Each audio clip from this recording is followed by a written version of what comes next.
totally believe in what we're doing, and I think it's the most important thing that I can be doing right now. There are so many people who are sick, and if this can help them, people have to know about this. It's fantastic that I get to share this with my family, that we're doing this together, and that we both feel so passionately about it. She was on over 40 different medicines. She had been on methotrexate and Plaquenil, one of those which nearly destroyed her vision.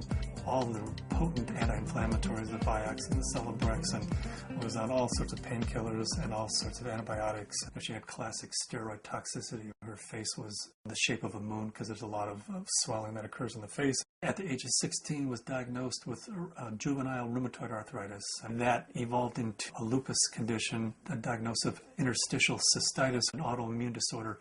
Bedridden 4 years. Her mother thought she would never survive. I went to talk to William as a friend and as a doctor about his experience with patients and how they used cannabis. Seeing what the juicing did for me, using it in this form, was so significant. It changed my life.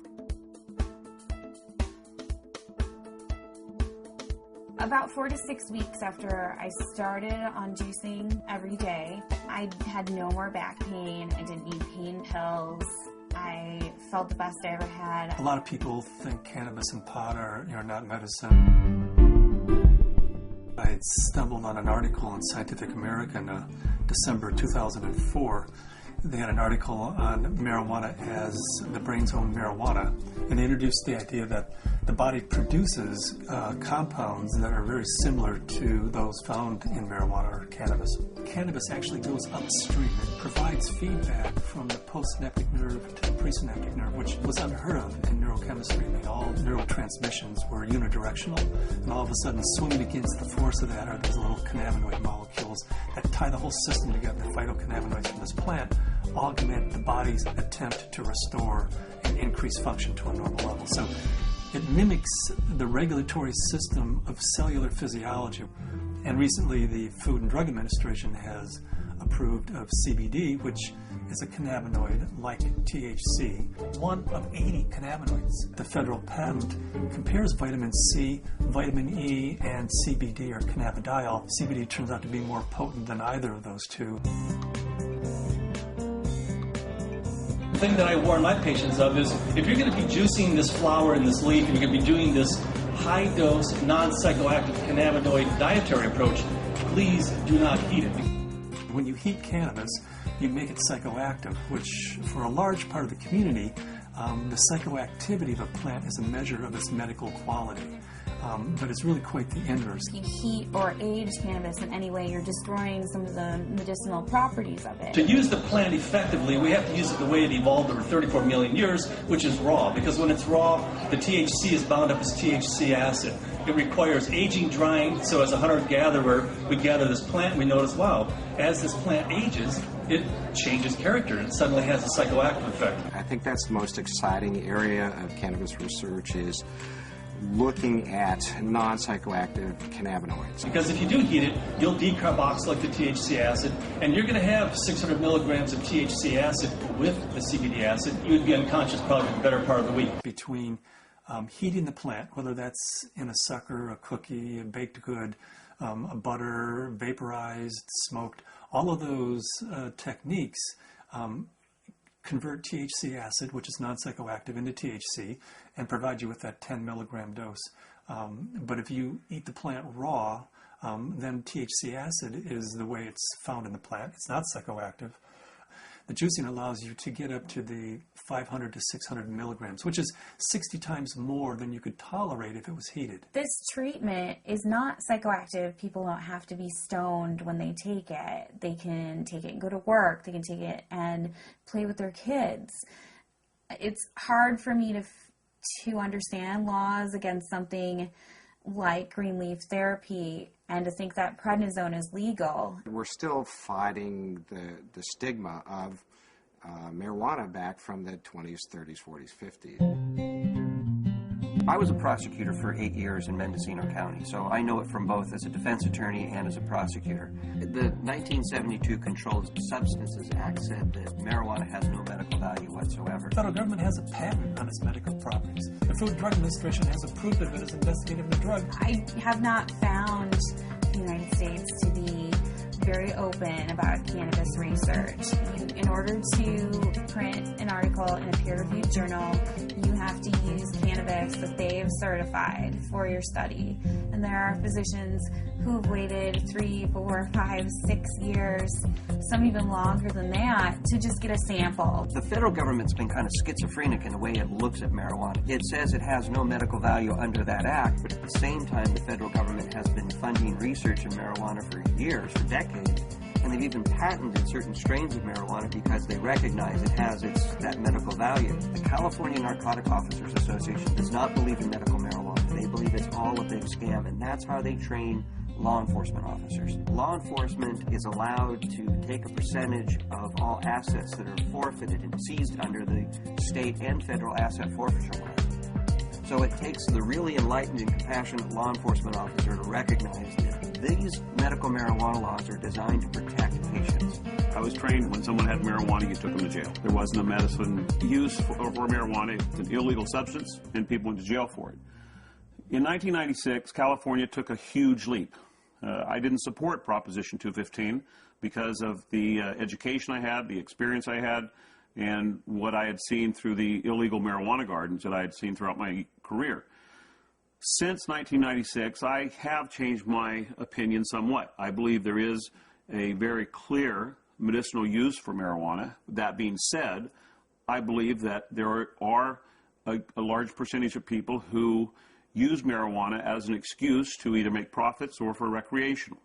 The people who use marijuana for the true intended use that the voters pass, medicinal, I'll do everything I can to support their rights. There's many more things that law enforcement can be focused on than medicinal marijuana. And I don't want to give the impression at all that I support people who are growing marijuana for medical purposes 364 days of the year, and then one day a year they make a big sale for a couple $100,000, and they're a commercial seller that one day of the year. They're the people who are causing problems for the people who really and truly need and can use medical marijuana.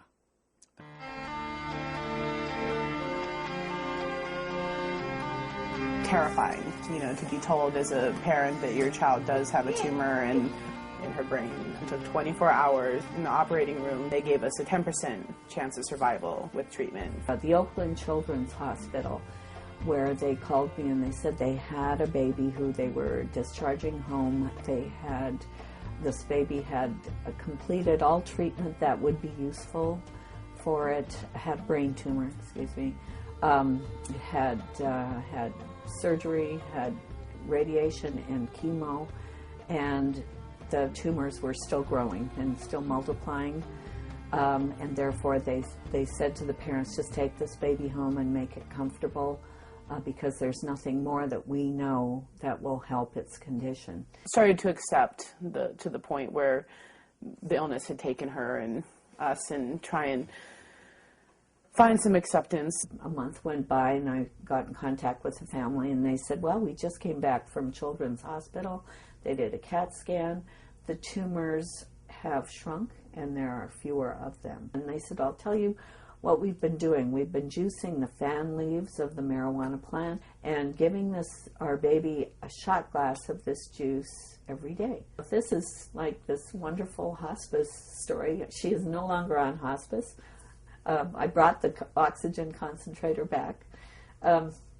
It's just one of those wonderful success stories. The plant is a pretty amazing plant because it appears that the juice of this plant is saving this baby's life. Here we have something that can really change people's lives.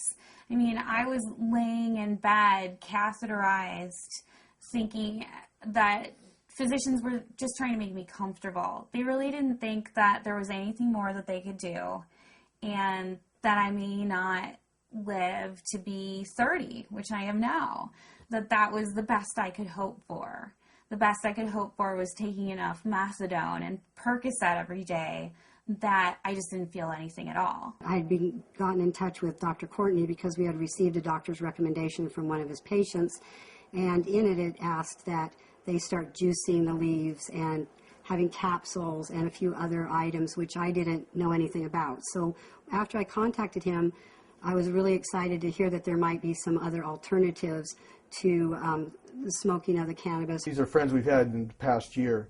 They said, your father's not the same as he was when we first met him, and he seems to be much more alive and much, doing a lot more and more active. And I had informed them that it was because of the juice that he had been taking. Right after we started juicing, that he seemed to be more active. We would do things out in the garage more, and he wouldn't spend so much time in his chair. We have ran out periodically in the last year and a half, and that's what made me convinced that he needed it, because when he would run out, he would have trouble getting out of the car.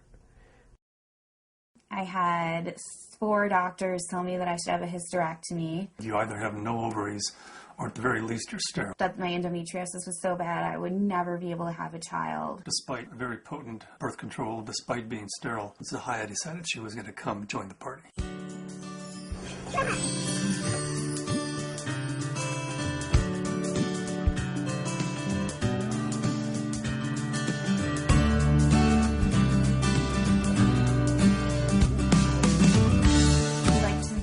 Ourselves by being extremely scientific, and people know that if they're going to come to us, they're going to have to go through a lot of hoops, but they're also going to get the most up-to-date scientific knowledge on this subject, and they're going to see a physician who's an expert in the field of non-psychoactive cannabinoids, and there are plenty of people that want that and are looking for that. We opened our 5th office in Luxembourg. Their government is really sympathetic and open. There's an international group studying autism and CBD in Luxembourg. There's a physician there who's writing cannabis scripts, who's also a senator. And we've been working with him, Senator Columbera. The government may be actually funding experiments in a research center using cannabis, in large part because of Dr. Courtney's work with non-psychoactive cannabinoids and Senator Columbera's work with cancer patients. There are now facilities for testing plants, and there's been more progress made in the last 5 to 6 months. A new strain in from Spain called Cannatonic, 6.9% CBD. That's a 700% increase over Northern Lights, which is our previous high producer.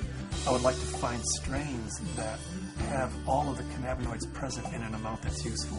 I'd like to produce strains that are adapted to environment. In Luxembourg, we're producing thousands and thousands and pounds of seed, to raise the money to give away, a half a pound of seed, because if that person grows an acre of cannabis and feeds their family the proteins and the fatty acids, incredible food source, an incredible preventative medicine source, and an incredible therapeutic source.